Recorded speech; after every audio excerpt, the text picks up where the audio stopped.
ओम शांति। आज का प्रातः क्लास है 23 जून 1964। रिकॉर्ड चला है धीरज धर मनुआ धीरज धर। मनुष्य जब बीमार होते हैं तो बीमारी से छूटने के लिए सर्जन धीरज देते हैं।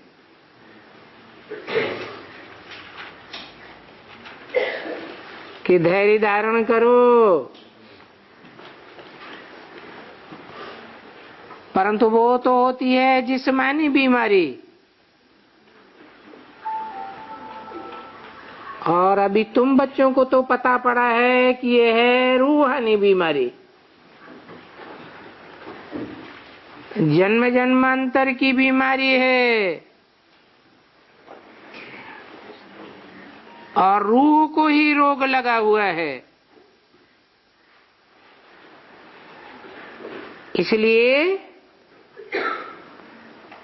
रूह को ही ज्ञान इंजेक्शन लगाए रहे हैं।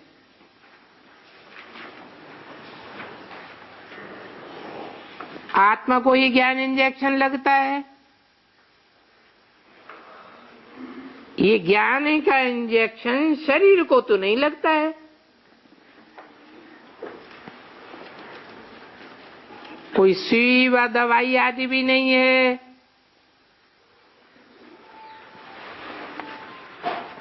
ऐसे तो ये एक ही इंजेक्शन बहुत काफी है। वो कौन सा इंजेक्शन है?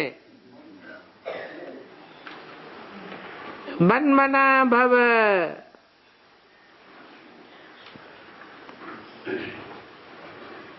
मेरे मन के संकल्प में समा जा, अर्थात अशरीरी भव। ये इंजेक्शन है। देही अभिमानी हो रहने से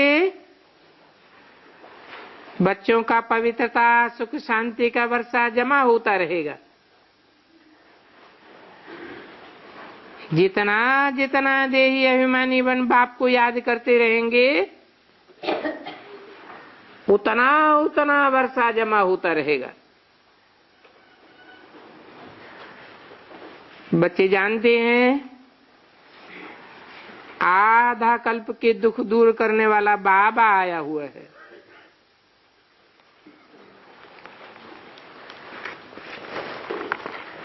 जो बाबा आया हुआ है उसके लिए कहते भी हैं हर हर महादेव।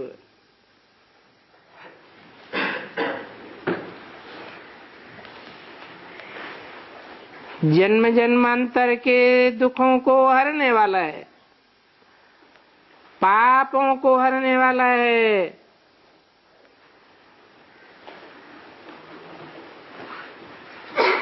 आने वाली मुसीबतों को भी हरने वाला है। परंतु अब वह महादेव तो नहीं है।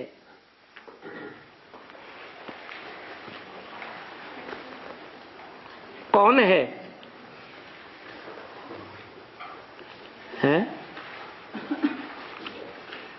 दुख हरने वाला, जन्म जन्मांतर के पापों को हरने वाला वह महादेव तो नहीं है।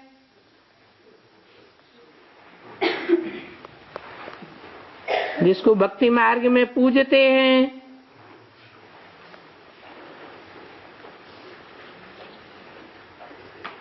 मूर्ति बनाते हैं,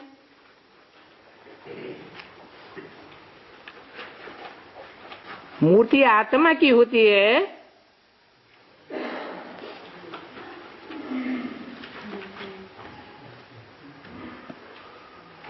यह देहधारी की होती है। तो कौन से महादेव की बात है? कहते हैं महादेव हर हर।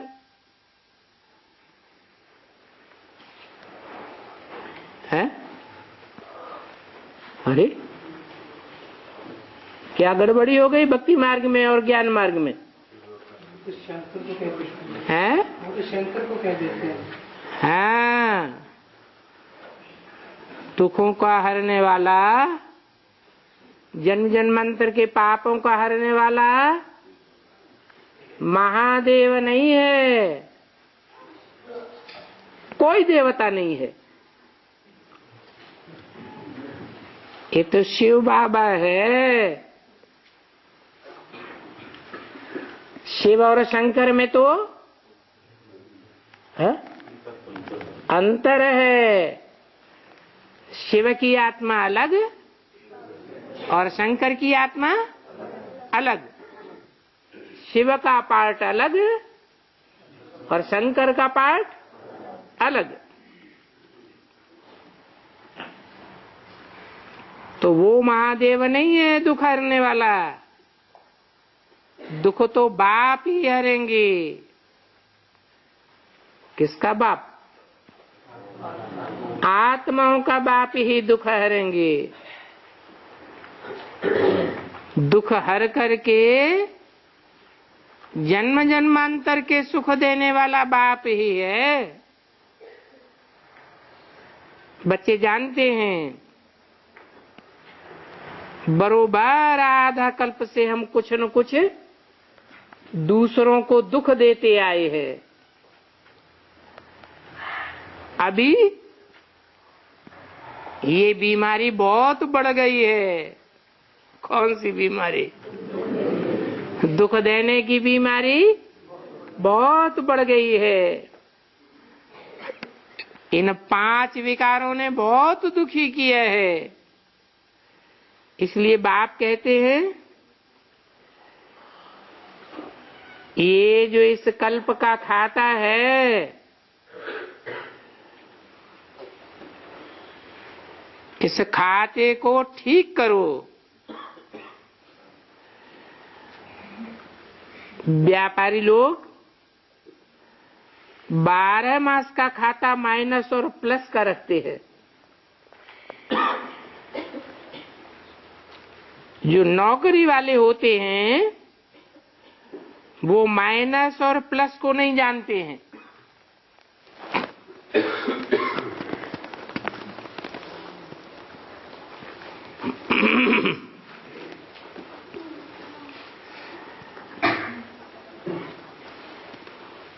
ऊंचे से ऊंचे धंधा क्या होता है? हैं? नौकरी का धंधा ऊंचे से ऊंचे होता है या व्यापार का धंधा ऊंचे से ऊंचे होता है? हैं? व्यापार का धंधा ऊंचे होता है। तो ऊंचे से ऊंचे व्यापार का धंधा है। ये कोई जिस्मानी व्यापार नहीं है।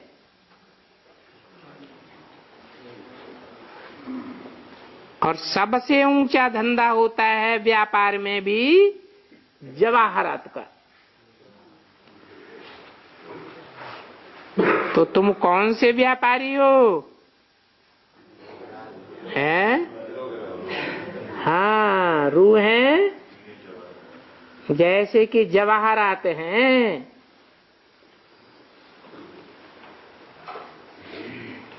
कितने प्रकार की रूहें हैं?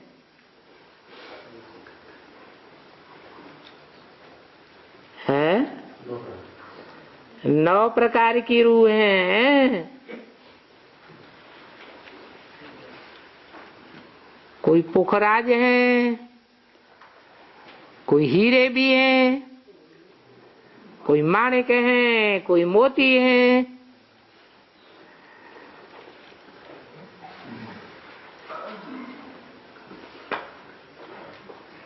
तो तुम जवाहरात का धंधा करते हो। ये तुम्हारे ज्ञान रतन भी जवाहरात हैं। कोई के पास हीरे ही हीरे हैं, कोई के पास तो पुखराज हैं। व्यापारी लोग जानते हैं कि व्यापार में हमारी कमाई होती है या कहीं नुकसान भी होता है? कभी नुकसान कभी फायदा, ये तो होता ही रहता है?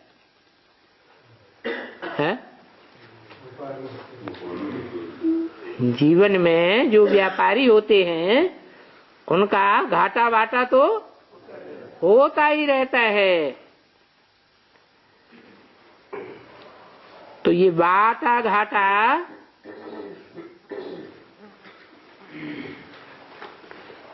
नुकसान और फायदा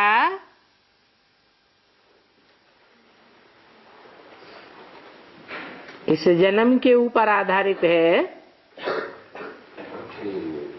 या इसमें पूर्व जन्मों का भी कुछ हिसाब किताब है?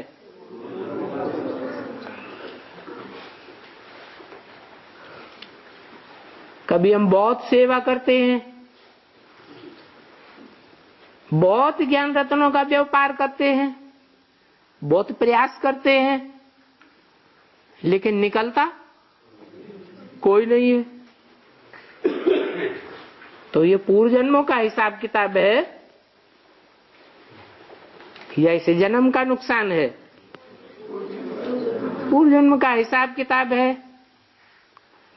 बाप कहते हैं अभी तुम्हारा सारा खाता इस कल्प का माइनस की तरफ चला गया है।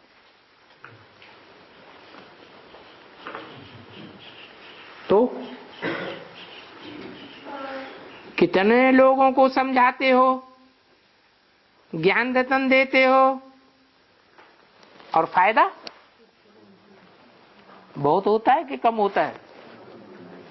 फायदा बहुत कम होता है। अभी क्या करना है?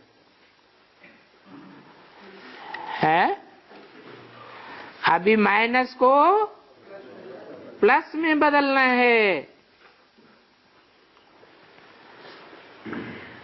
माइनस की तरफ क्यों गया है?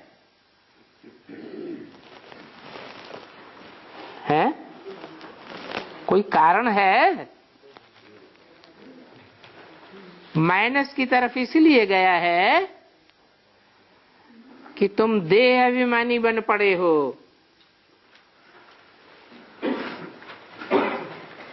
जो भी प्रयास करते हो ज्ञान रतन का धंधा करने का, उसमें याद की यात्रा रहती है या देवान में ज्यादा रहते हो? इसलिए रिजल्ट नहीं निकलता, माइनस में चला जाता है। तो तुम देह अभिमानी बन पड़े। किसने देह अभिमानी बनाया? माया रावण ने देह अभिमानी बनाया, एक ने नहीं बनाया है? एक ने बनाया या अनेकों ने मिलजुल करके बनाया है? 10 सिर रावण को दिखाते हैं, वो एक व्यक्तित्व है या अनेकों का संगठन है? माया रावण ने तुम्हारा खाता ही खराब कर दिया। इस माया रावण ने सबको घाटे में डाल दिया है। इसलिए घाटा खाता खाते खाते कंगाल बन पड़े हैं। अभी तुम बच्चे कहते हो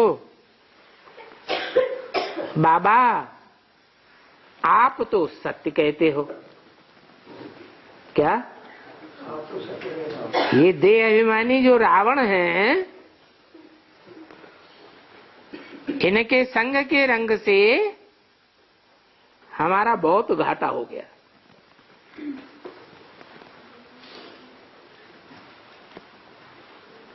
कोई धंधा करते हैं, पार्टनर बनाते हैं कि नहीं?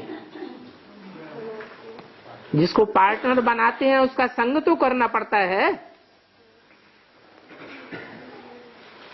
तो कोई कोई पार्टनर बड़े चालाक होते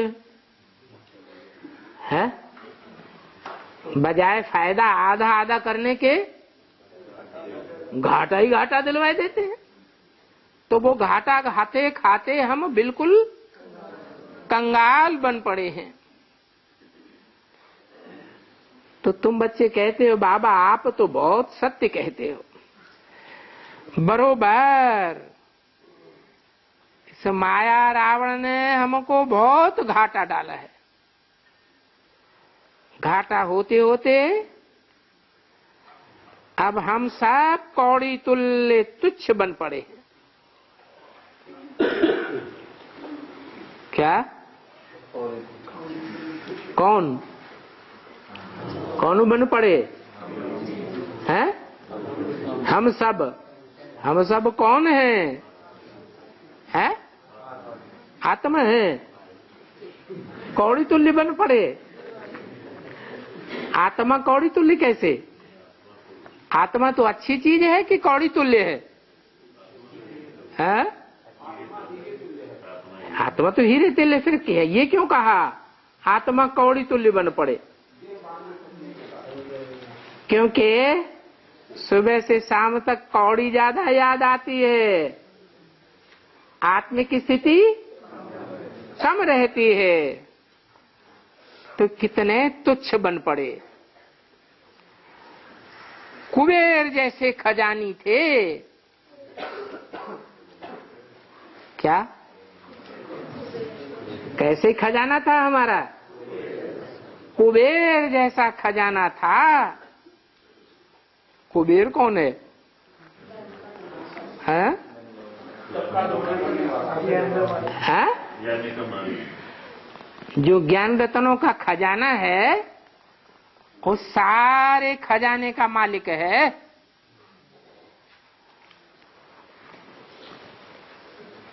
हम कुबेर जैसे थे।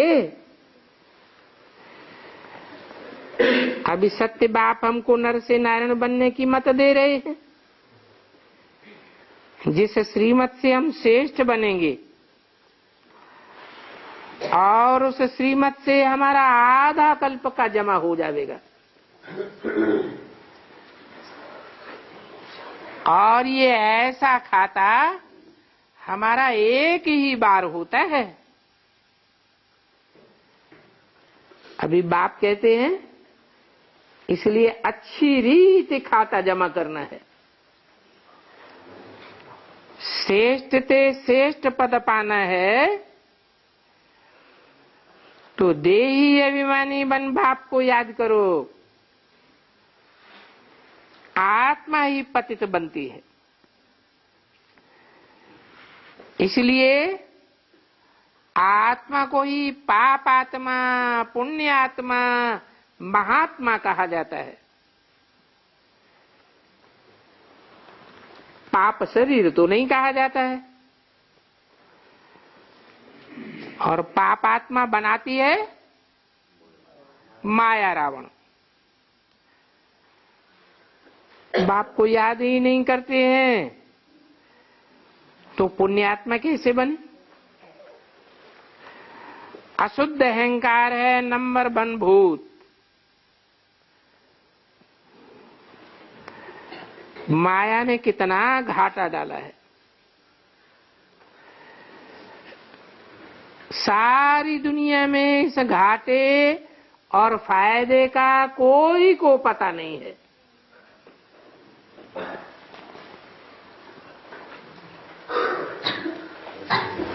ये फायदा और घाटा तो बाप ही आकर के बतलाते हैं।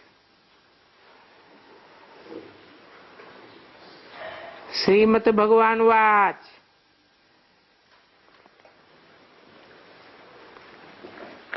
ये बातें बताने वाला एक ही बाप है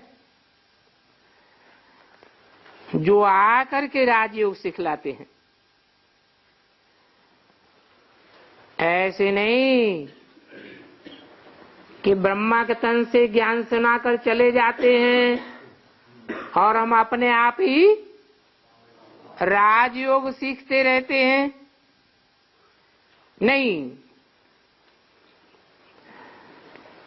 ये सारा संगम युग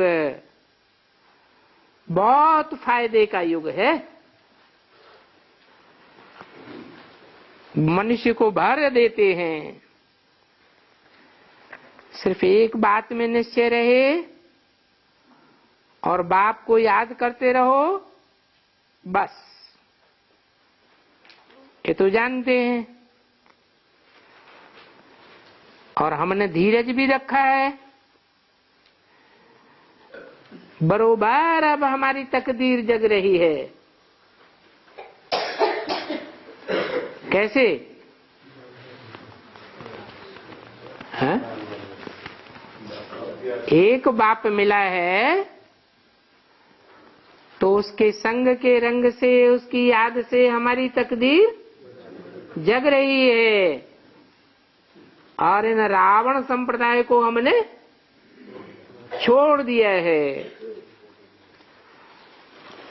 एक बाबा ये है जो हमको पार ले जाने वाला है।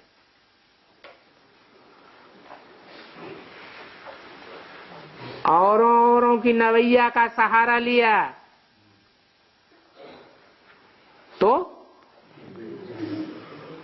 तो डूब जाने की संभावना है।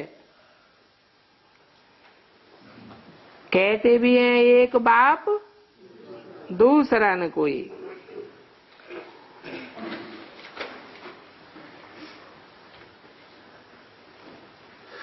इस वैश्यालय से शिवालय में ले जाने वाला बाबा आया है।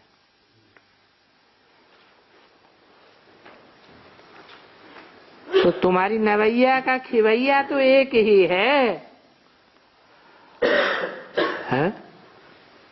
कौन सी नवैया? ये शरीर रूपी नवैया जो विषय वैतरणी नदी में कहो, विषय सागर में कहो पड़ी हुई है या मझधार में पड़ी हुई है, उसको पार ले जाने वाला कहाँ?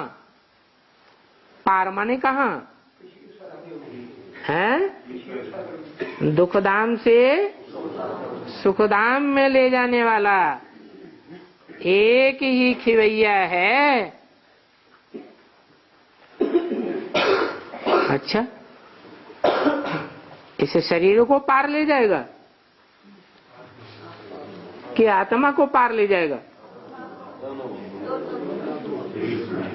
अरे, जब कह दिया खिवैया एक ही है तो आत्मा और शरीर दोनों का खिवैया है। ऐसे थोड़े ही कि नवैया में बैठने वाला डूब जाएगा और नवैया को पार ले जाएगा। कैसा खिवैया है? बिठैया को भी ले जाएगा और नवैया को भी पार ले जाने वाला एक ही बाप है। वो पतित पावन खिवैया है। क्या? नाव को खेते हैं ना, तो कैसे खेते हैं? है? एक तो चप्पू होते हैं और दूसरे हैं? हाँ, माझी माने खिवैया। चप्पू से नाव आगे बढ़ती है और हाँ, और उसका जब चप्पू नहीं चलते हैं तो बांस चलता है। बांस के आधार पर नवैया आगे बढ़ती है। तो नाम दिया है खिवैया और नवैया।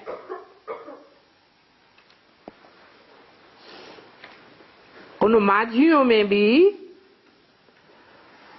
जो बहुत तैरने वाले होशियार होते हैं, वो बहुत युक्ति से तैरते हैं। क्या? अगर कहीं भंवर में फंस जाए तो भी युक्ति से भंवर को पार कर जाते हैं और दूसरों को भी सहज रीति तैरना सिखाते हैं। तुम्हें तो बहुत अच्छा उस्ताद मिला है। तुम बच्चे भी जानते हो बाबा कितना सहज हमको कलयुग के किनारे से सतयुग के किनारे ले जा रहे हैं।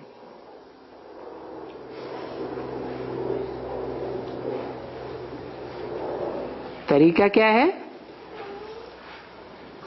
बुद्धियों कहो, याद कहो।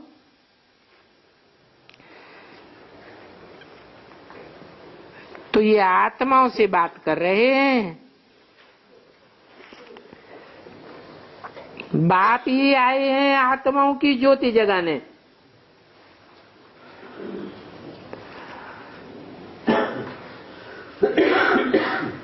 ज्योति जगाते हैं। इनको क्षमा भी कहा जाता है और ज्योति स्वरूप की भी कहा जाता है। क्या यादगार है? इनके ज्योति स्वरूप की यादगार क्या है? अरे हैं? ज्योतिर्लिंगम। मनुष्य मरते हैं तो भी दीवा जगाते हैं। दीवा जगाए उसमें घृत डालते हैं। अभी तुम्हारी आत्मा का दीवा जग गया है, परंतु माया रावण बड़ी हरखण है। दीवा बुझाने की कोशिश करती है तो उसमें क्या डालते हैं? याद का घृत डालते हैं। डालते ही रहते हैं। तुमको ज्ञान का घृत अथवा याद का घृत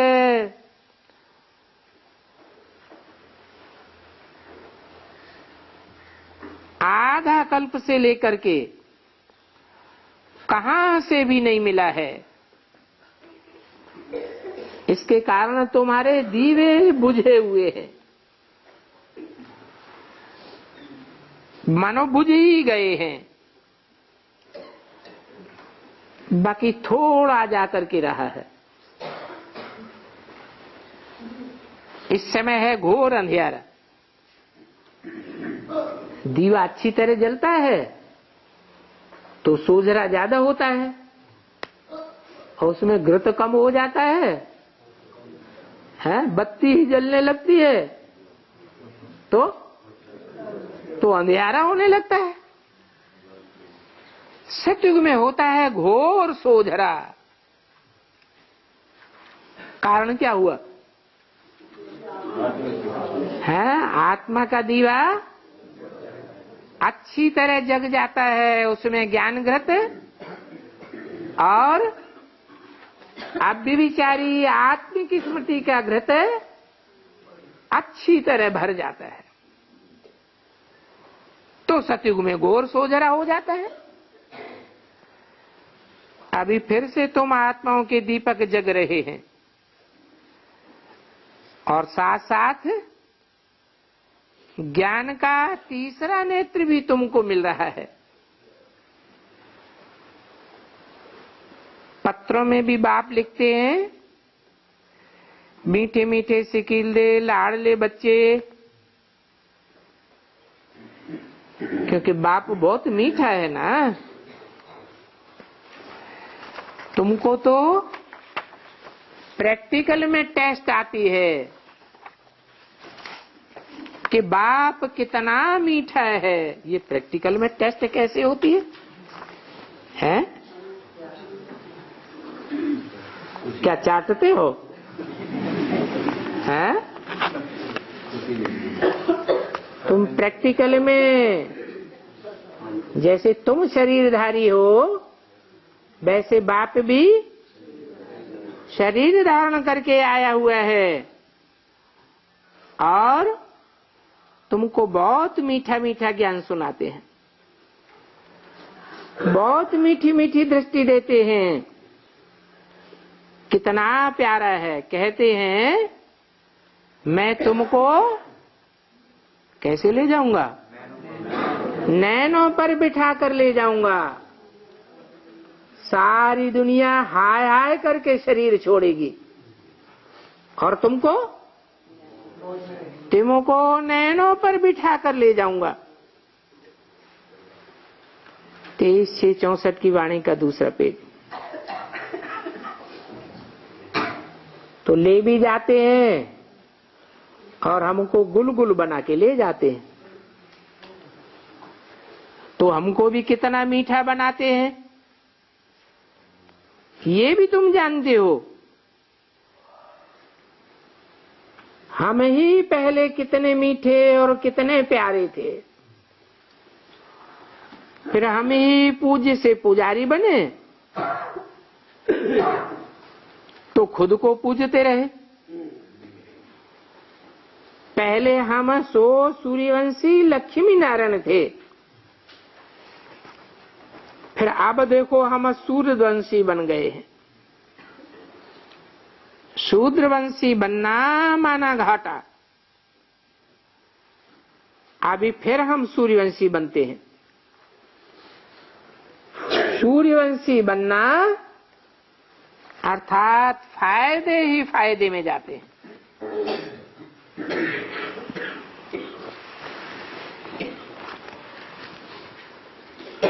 अगर सूर्यवंशी न बने हैं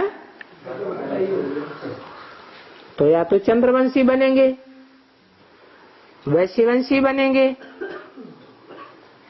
बौद्धवंशी बनेंगे, क्रिश्चियन वंशी बनेंगे, तो कुछ न कुछ घाटे में चले जाएंगे। इसलिए बाप को पूरा याद करना है और खूब पढ़ाई पढ़नी है। ये बड़ी वंडरफुल बातें हैं। गाते भी हैं जनक को 1 सेकंड में जीवन मुक्ति मिली, तो हमें भी जनक मिसल ज्ञान चाहिए। और जनक तो तुम सब हो ना। जनक माने तो हम सब कैसे जनक हैं? बीज है ना सारी दुनिया के, सारी दुनिया के बाप है ना। सारी दुनिया की पैदाइश किनसे होती है? हम बीज रूप आत्माओं से ही होती है। तो तुम सब नंबरवार जनक हो। इस सृष्टि रूपी मकान के मालिक हो। अरे घर का मालिक कौन होता है? हैं? बाप ही होता है। कोई बड़ा धनवान है, कोई कम धनवान है, फिर भी जनक तो हो ना। हैं? धनवान हो या न हो, लेकिन तुम जनक तो सब हो। गरीब भी अपन को घर का मालिक समझेगा और जो साहूकार होगा वो भी अपन को अपने घर का मालिक समझेगा। तो तुम क्या हो? हैं? तुम सारे विश्व के मालिक हो। हैं? कभी कभी संकल्प आता है मन में, विश्व का मालिक तो एक ही बनेगा, हम तो नहीं बनेंगे। लेकिन अभी बाप ने समझाया है, ये सारी दुनिया को वसुधैव कुटुंबकम कहा जाता है ना, तो सारी ही वसुधा तुम्हारा कुटुंब है और इस कुटुंब के तुम मालिक हो, पिता हो। तो तुम हरेक अपने को जनक राजा समझो। सेकंड में जीवन मुक्ति तुमको मिलती है। गरीब निवाज बाप को कहते हैं, क्योंकि सबसे गरीब भारतवासी ही बनते हैं। अभी तो तुमको बैगर, बिल्कुल बैगर बनना है। अरे क्या कहा है? अभी तो तुमको बैगर, बिल्कुल बिल्कुल बैगर बनना है। अरे ये तो घाटे का सौदा हो गया है। फालतू है इतना धंधा दौरी करना। ये देह भी अपनी न समझो। एक कहानी है, कहा ये लाठी भी छोड़ो।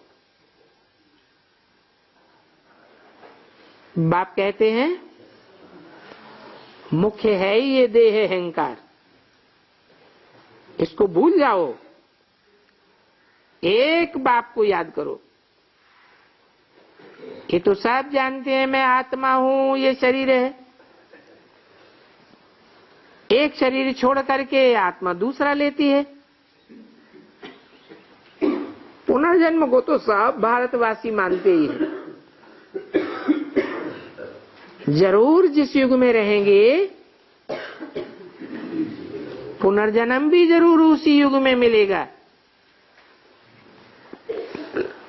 84 जन्म है ना, तो ये 84 का चक्कर है। लेकिन इस चक्कर में शुरुआत किससे होती है?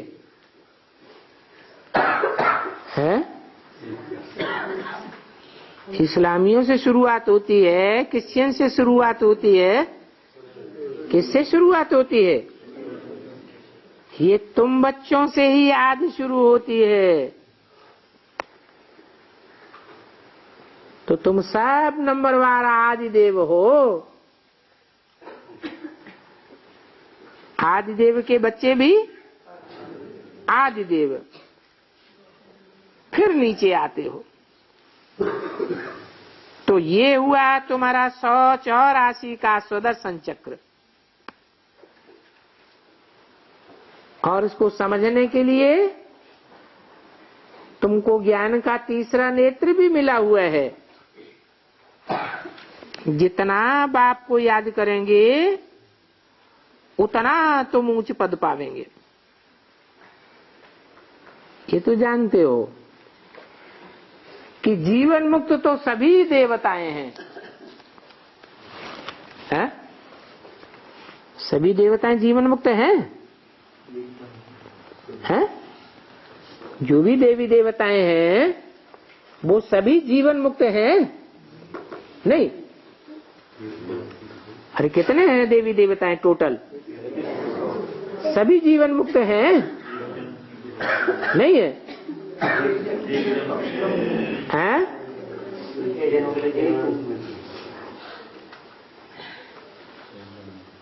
जो भी देवी देवताएं हैं जिनको देवी देवता कहा जाता है वो कितने जन्म लेते हैं? पूरे 84 जन्म लेने वालों को देवी देवता कहा जाता है। बाकी कम जन्म लेने वालों को देवी देवता नहीं कहा जाता है। क्यों?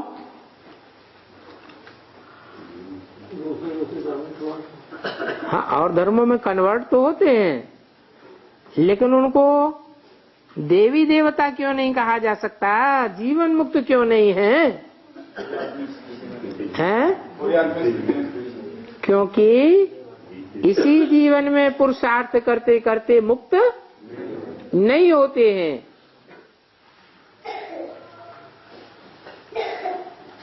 आत्मा देह अभिमान के बंधन में ही रह जाती है। और तुम ही सबसे पहले जीवन मुक्ति पाते हो। और भी जीवन मुक्ति पाते तो हैं, लेकिन सबसे पहले नहीं पाते हैं। पहले तो मुक्ति में जाना पड़े। तुम भी पहले मुक्ति अर्थात गति को पाते हो, फिर जीवन मुक्ति में आवेंगे। क्या? पहले गति को पाते हो। गति माने स्पीड पकड़ते हो। परमधाम में जावेंगे तो जिनकी स्पीड ज्यादा होगी वो पहले जावेंगे, या गति धीमी होगी तो पहले जावेंगे? तीव्र गति होगी वो पहले जावेंगे। इसकी प्रैक्टिस तुम अभी करते हो। क्या? कैसे प्रैक्टिस करते हो? है गीता में लिखा है, अभ्यासेन तो कौन्तेय वैराग्येण च गृह्यते। इस संसार से वैराग आ जाए। इन आंखों से हम जो कुछ भी देखते हैं वो सब मरे पड़े हैं। आज देखने में आते हैं, कल खलास होने वाले। इनमें बुद्धि योग नहीं लगाना है। एक शिव बाबा, दूसरा न कोई। अंत तक हमारा साथी रहेगा। कौन? एक शिव बाबा, दूसरा न कोई। तो एक को याद करने से तुम्हारी गति कितनी स्पीडी हो जाएगी। जैसे बाप गतिशील होता है, कितना गतिशील होता है? हैं? सारी दुनिया का विनाश होगा, सब हाय हाय करके शरीर छोड़ेंगे। शरीर छोड़ के ऊपर जावेंगे या नहीं जावेंगे? जावेंगे। बाप जावेगा? हैं? बाप उनके साथ जावेगा? हैं? नहीं जावेगा। सब पहले ही चले जावेंगे। और बाप मनुष्य सृष्टि का जो बाप है, जिसमें परमपिता परमात्मा शिव प्रवेश करते हैं, वो सबसे लास्ट में जावेगा। फिर भी परमधाम पहले कौन पहुंचेगा? बाप ही पहुंचेगा। और हम बाप के साथ ही बन के रहेंगे या बीच में ही छोड़ देंगे? साथ ही बन करके रहेंगे तो हमारी भी स्पीड है। जैसा संग वैसा रंग लगेगा। हम भी स्पीडी हो जाएंगे, हम भी गतिशील हो जाएंगे। हमारी गति दुनिया वालों के मुकाबले सबसे पहले होगी। स्वर्ग में भी पहले पहले हम देवी देवताएं आवेंगे। ये भी नियम है। क्या? कि जो पहले पहले गतिवान होकर के पहले जावेंगे परमधाम में, बाप के घर में, वो पहले पहले सुखधाम में आवेंगे। दुनिया में भी क्या होता है? दुनिया का कोई ऐसा मिसाल है इस बात का? है? क्या मिसाल है?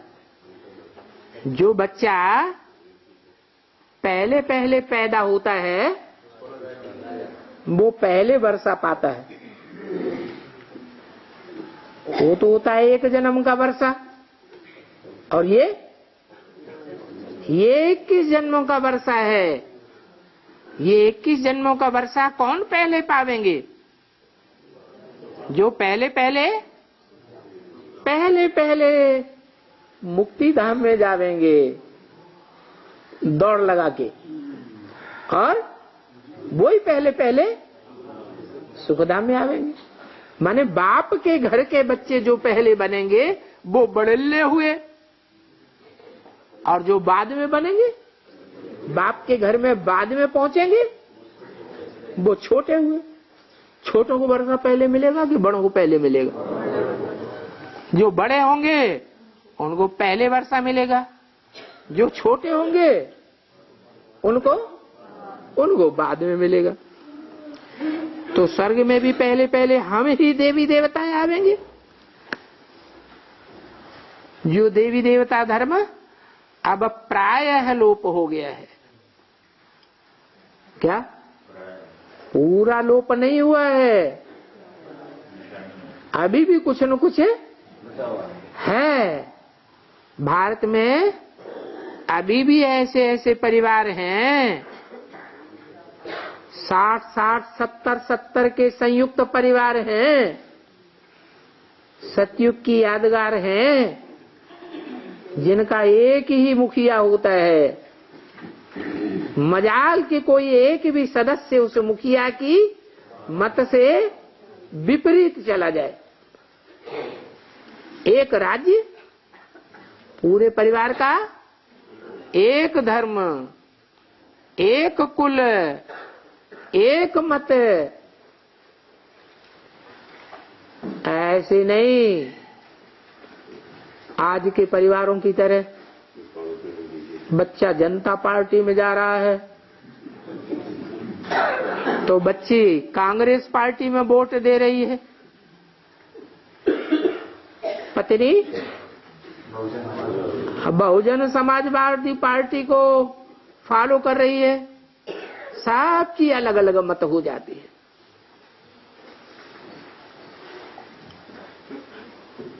तो कौन से देवी देवता सनातन धर्म के पक्के हुए? कौन से परिवार? जो संगठित परिवार हैं, जो भारत में आज भी कहीं कहीं बिरले देखे जाते हैं, वो देवी देवता सनातन धर्म के फिर भी कहेंगे पक्के हैं। भला कलयुगी दुनिया में हैं, फिर भी कलयुगी दुनिया में उनके परिवार में जैसे कि स्वर्ग लगा पड़ा है। मजाल जो भाइयों में कोई प्यार की कमी हो जाए, विचार का अंश भी देखने को नहीं मिलेगा। ऐसे ऐसे परिवार भी हैं। तो बताया कि वो देवी देवता धर्म अभी प्रायः लोप है, पूरा लोप नहीं है। अभी बाप आशीर्वाद करते हैं, मीठे मीठे बच्चे क्या आशीर्वाद करते हैं? सबसे बड़ा आशीर्वाद क्या होगा? है मनमना भाव तो ये एक जन्म का हुआ। सबसे बड़ा आशीर्वाद हुआ सदा सुखी भव, 21 जन्म नहीं। ऐसे नहीं कि हमको 21 जन्म का ही सुख लेना है। हमको तो भले कलयुग भी आ जाए तो भी, कलयुग में भी हम ऐसे परिवार में रहें जहां संगठित परिवार हो, जहां सब सुखी हों, आपस में कोई भी विद्वेष न हो। क्या ऐसा नहीं हो सकता है? इसलिए मुरली में बोला है कि और धर्म वालों का आधा सुख और आधा दुख होता है, और तुम बच्चों का कम से कम 3/4 हिस्सा, पौना हिस्सा सुख और चौथाई हिस्सा दुख होता है। उसमें भी जो ज्यादा तीखे पुरुषार्थी बच्चे होंगे, बहुत याद करने वाले होंगे, बहुत सेवाधारी होंगे, वो 3/4 से भी जास्ती सुख भोगने वाले हो सकते हैं। इसलिए बोला कोई कोई आत्माएं 82-83 जन्म भी सुख में रहते हैं। वो कौन होंगे, कितने होंगे? 8 ऐसे हैं जो सारा कल्प आदि से लेकर के और अंतिम 83-84वें जन्म तक भी बाप के संग के रंग में रंगे रहते हैं, सहयोगी बन करके रहते हैं। और जितना बाप सुखी होता है उसी समान वो बच्चे भी सुख का उपभोग करते हैं। सिर्फ अंतिम जन्म में जाकर माया उनको नीचे गिरा देती। तो आशीर्वाद करते हैं, क्या आशीर्वाद? बच्चे सदा सुखी भव, सदा शांत भव, सदा पवित्र भव, चिरंजीवी भव, बहुत बहुत जन्म जियो, तुम्हारी अकाले मौत न हो। आशीर्वाद तो बाप से ही मिलती है, परंतु फिर हर एक को अपना अपना पुरुषार्थ भी करना है कि हम चिरंजीवी कैसे बने। बाप को याद करने से ही तुम चिरंजीवी बन रहे हो। क्या नियम है? लंबी उम्र हमारी हो, जन्म जन्मांतर, उसके लिए क्या नियम है? हाँ, जो यहाँ जितने बड़े योगी होंगे उतनी लंबी उनकी आयु होगी। इसी जन्म में भी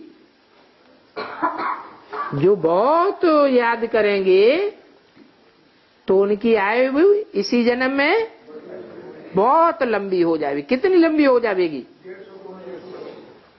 150 वर्ष तो सतयुग की एवरेज एज है। संगम युग उससे आगे जाएगा या नीचे रहेगा? आगे होना चाहिए।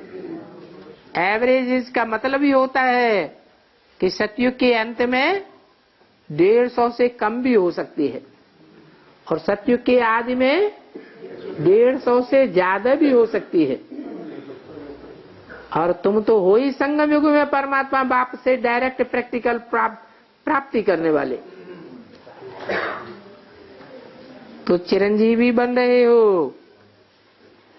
ये आशीर्वाद तुमको बाप देते हैं। ब्राह्मण लोग भी कहते हैं आयुष्मान भव, हैं? वो ब्राह्मण भी छोटे बड़े होते हैं कि नहीं है? छोटे बड़े होते हैं नंबरवार, कोई किसी कुरी के, कोई किस कुरी के। ब्राह्मणों की नौकरियां होती है ना, उन कुरियों में भी कोई अच्छे पुरुषार्थी, कोई डम्ब पुरुषार्थी। और यहाँ तो तुमको कौन सा ब्राह्मण आशीर्वाद दे रहा है? हैं? हाँ, चोटी का ब्राह्मण। चोटी का ब्राह्मण क्यों कहा?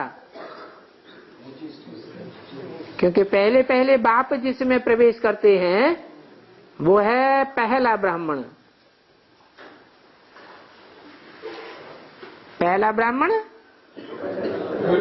सो पहला देवता, सो पहला चंद्रवंशी, सो पहला वैश्य, सो पहला शूद्र। बाप भी कहते हैं अभी तुम सदा जीते रहो। तुम भी समझते हो अभी हम चिरंजीवी बन रहे हैं। आधा कल्प के लिए हमको कब खाल नहीं खावेगा? क्या आधा कल्प के लिए हमको काल कब नहीं खावेगा? हमारे अकाले मौत होगी नहीं। हम स्वेच्छा से शरीर छोड़ेंगे। सतयुग में मरने का नाम ही नहीं होता है, हैं? यहां नाम होता है क्या? मर गए। सतयुग में नाम क्यों नहीं होता है? हैं? वहां अपन को आत्मा समझते हैं, आत्मा की कभी मृत्यु होती नहीं है। और यहाँ तो आत्मा समझते ही नहीं है। क्या समझते हैं? देह समझते हैं। तो देह की मृत्यु होती है तो क्या कहने में आता है? मर गया। तो यहाँ तो मनुष्य मरने से डरते हैं,